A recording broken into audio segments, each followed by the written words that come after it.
वालेकुम दोस्तों, मैं हूं मजहर शेख और आप देख रहे हैं अशरफी न्यूज़ का खुसूसी प्रोग्राम खास मुलाकात।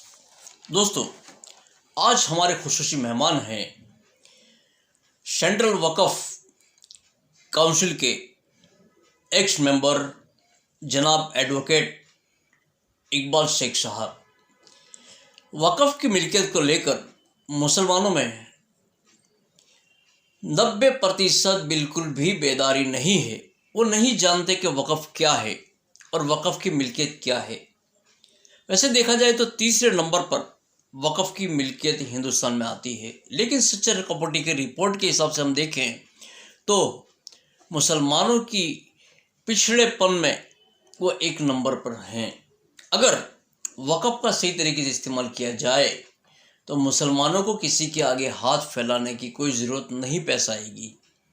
इसी मुहिम को लेकर जनाब एडवोकेट इकबाल साहब ने निज़ाम औकाफ की एक तहरीक शुरू की है। तो आज हम उनसे बातचीत करेंगे और जानेंगे कि इसके तहत वो किस तरीके से काम करते हैं। तो इकबाल साहब, आपका इस्तकबाल है। Thank you.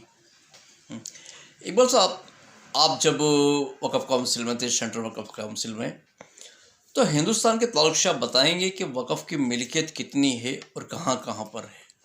देखिए, पूरे मुल्क में मुख्तलिफ जगहों पर वक्फ की मिल्कियतें फैली हुई है और 2007 में रिपोर्ट इसका दिया गया था सच्चर कमेटी की जानिब से। सच्चर कमेटी ने औकाफ के मुतालिक सर्वे किया था। तो जो औकाफ पूरे मुल्क के मुख्तलिफ वक्फ बोर्ड्स में रजिस्टर्ड हैं, उसके तकरीबन 4.9 लाख औकाफ पूरे मुल्क में रजिस्टर्ड औकाफ हैं। ये सच्चर कमेटी का रिपोर्ट कहता है, लेकिन रिपोर्ट ये भी कहता है कि इससे कई गुना ज़्यादा अनरजिस्टर्ड औकाफ हिंदुस्तान में हैं। और तकरीबन 6 लाख एकड़ जितनी ज़मीन जायदाद औकाफ के नाम से, वक्फ के नाम से हिंदुस्तान में है। और 2007 में जब सच्चर कमेटी ने रिपोर्ट दी थी, उस रिपोर्ट में ये कहा गया कि औकाफ की जो मिल्कियतें हैं उसकी 2007 में तकरीबन मार्केट वैल्यू 2 लाख करोड़ से भी ज़्यादा थी। आज 2020 में तो मेरा ख्याल से ये 10 लाख करोड़ के से भी ज़्यादा इसकी मार्केट वैल्यू हो सकती है औकाफ की।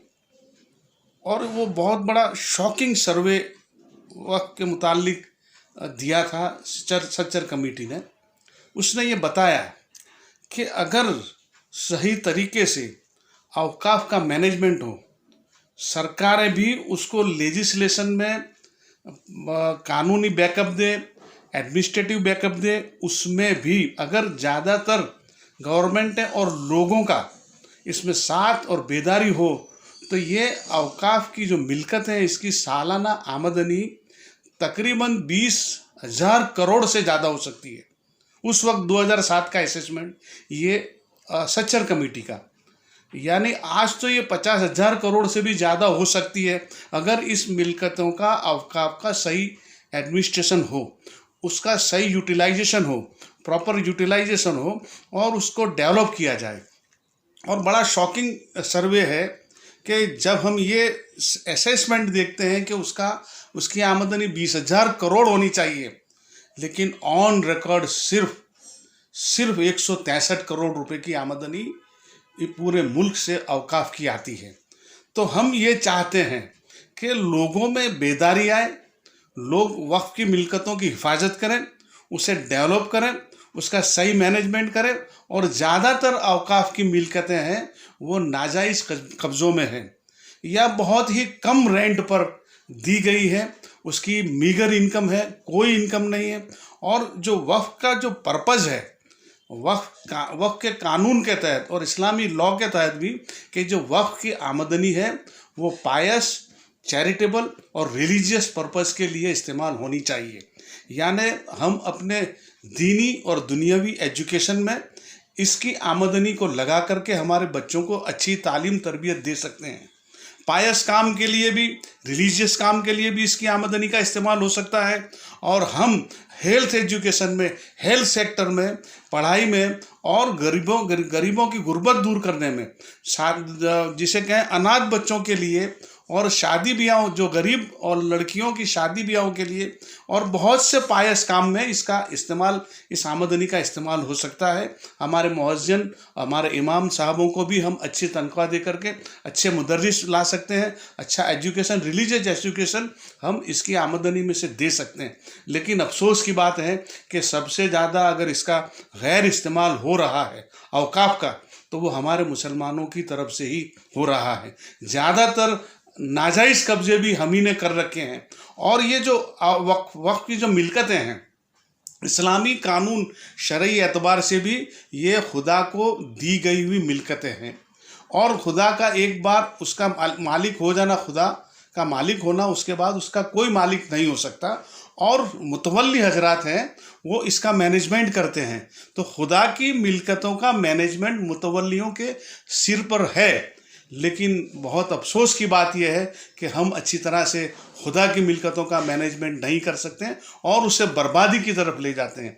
हमारी मुहिम पूरे गुजरात में ये है, हम ये चाहते हैं कि लोग बेदार हों, लोग अपनी वक्फ की प्रॉपर्टीज़ की तहफ़्फ़ुज़ करें। इससे पहले ये जैसे वक्फ तो पूरे मुल्क में 1938 से पहले से भी वक्फ का कानून कहीं ना कहीं किसी तरह से नाफिज था।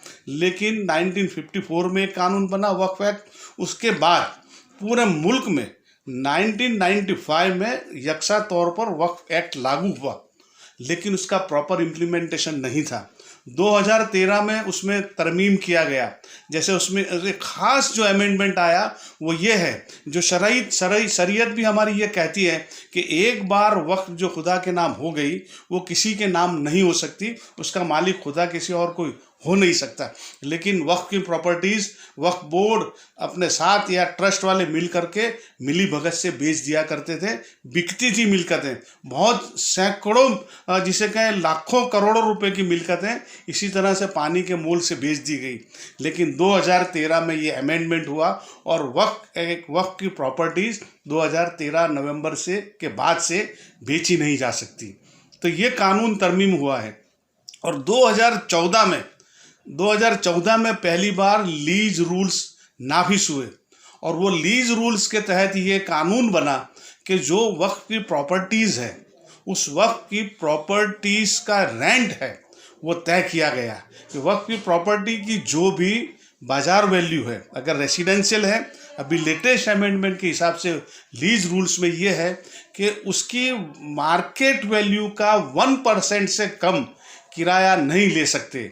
और अगर कमर्शियल है तो 2.5% से कम में आप उसको किराए से नहीं दे सकते। और उस किराए देने की भी तरकीब उस लीज रूल्स में दी गई है। और पहले ये था कि हमारे औकाफ के जो केसेस थे, मामला थे, वो तमाम डिफरेंट अदालतों में, ज़िला की अदालतों में चलते थे।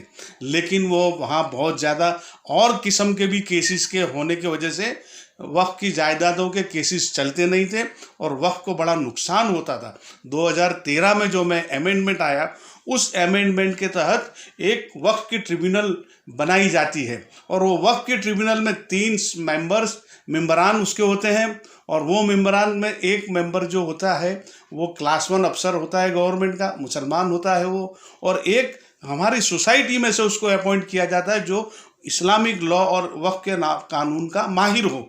और एक जुडिशरी से एक जज की अपॉइंटमेंट होती है। इस तरह से 3 मेंबर्स की ट्रिब्यूनल बनाई गई और वो ट्रिब्यूनल सिर्फ यही केसेस चलाते हैं। और आज गुजरात में बहुत अच्छी तरह से वक्फ की ट्रिब्यूनल काम कर रही है और बहुत ही अच्छी तरह से केसेस वहाँ टेकअप करते हैं और औकाफ की आमदनी बहुत ज़्यादा, तो बहुत अच्छी तरह से उस ट्रिब्यूनल के ज़रिए से लोग हासिल करते हैं।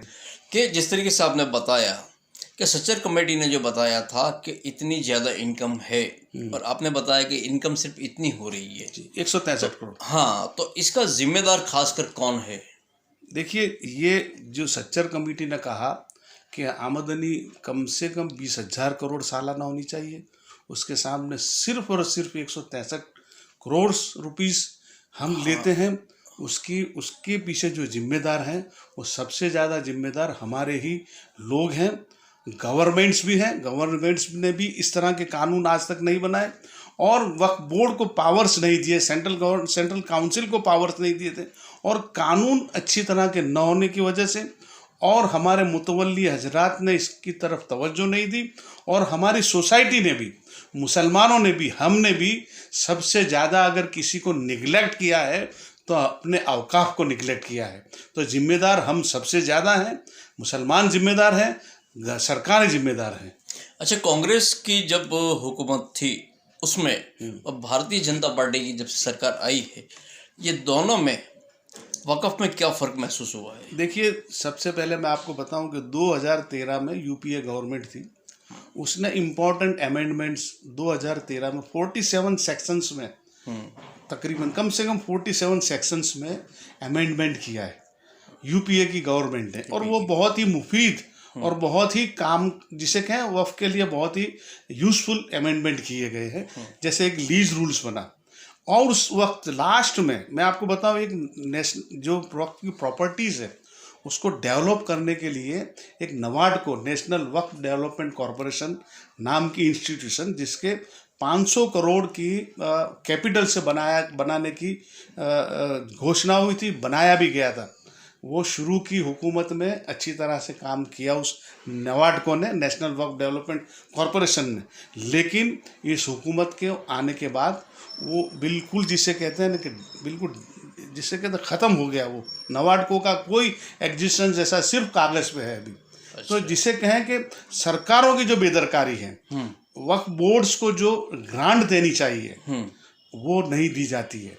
और दूसरी बात मैं आपको बताऊं कि बहुत सारी जायदादें गुजरात में तो कम है, लेकिन और स्टेट्स में बहुत सारी वक्फ की जायदादों का नाजायज़ कब्जा स्टेट गवर्नमेंट्स के पास है। या तो उन्होंने नाजायज़ तौर पर कब्जा कर रखा है या उसका वो बहुत कम रेंट देते हैं। तो सबसे ज़्यादा अगर नुकसान आज किसी से होता है वो अपने लोगों से, और सरकारों ने भी हमारी औकाफ की प्रॉपर्टीज़ को नाजायज़ तौर पर अपने कब्जे में ले रखा है। अच्छा साहब, अब इसकी बेदारी के लिए आपने कौन से इकदाम उठाए खास? देखिए, हमने सबसे पहले 2016-17 में पहली सेमिनार अहमदाबाद में की थी। पूरे गुजरात के मुतवल्लियों को, ट्रस्टी हजरात को हमने वहाँ बुलाया था। तकरीबन 1400 जैसे मुतवल्ली हजरात ने वहाँ मतलब हाजिरी दी थी। पूरे दिन का सेमिनार था। उसके बाद हमने बड़ौदा में एक बड़ा सेमिनार किया, सूरत में बड़ा सेमिनार किया और नंदासण में बड़ा सेमिनार किया। इस तरह से बड़े 4 जोनल सेमिनार किए, जिसमें पूरे मुल्क से अच्छे माहिर स्पीकर्स को बुला करके हम लोगों को इसके मुतालिक, वक्फ के मुतालिक एजुकेट करते हैं। और उसके बाद हमने डिस्ट्रिक्ट वाइज ये सारे प्रोग्राम शुरू किए हैं। अभी अहमदाबाद में हमने 2 प्रोग्राम किए, अभी हम पट्टन में करने जा रहे हैं और इंशाल्लाह पूरे गुजरात में हर ज़िले में 2-3 प्रोग्राम करके हमारा मकसद ये है कि मुतवल्ली हजरात वक्फ के कानून और नया लीज रूल्स को अच्छी तरह से जानें, उसका इम्प्लीमेंटेशन करवाएं और वक्फ की जो जायदादें नाजायज़ कब्ज़ों में हैं उसको छुड़वाएं और जो जायदादें बिल्कुल जिससे कि अनडेवलप्ड पड़ी हैं उसको डेवलप करें, जिससे वो आमदनी का हम अपने फलाह के लिए उसका इस्तेमाल कर सकें। तो दोस्तों, लेते हैं यहाँ पर एक छोटा सा ब्रेक। इकबाल साहब के साथ बातें होती रहेंगी। मिलते हैं एक छोटे से ब्रेक के बाद।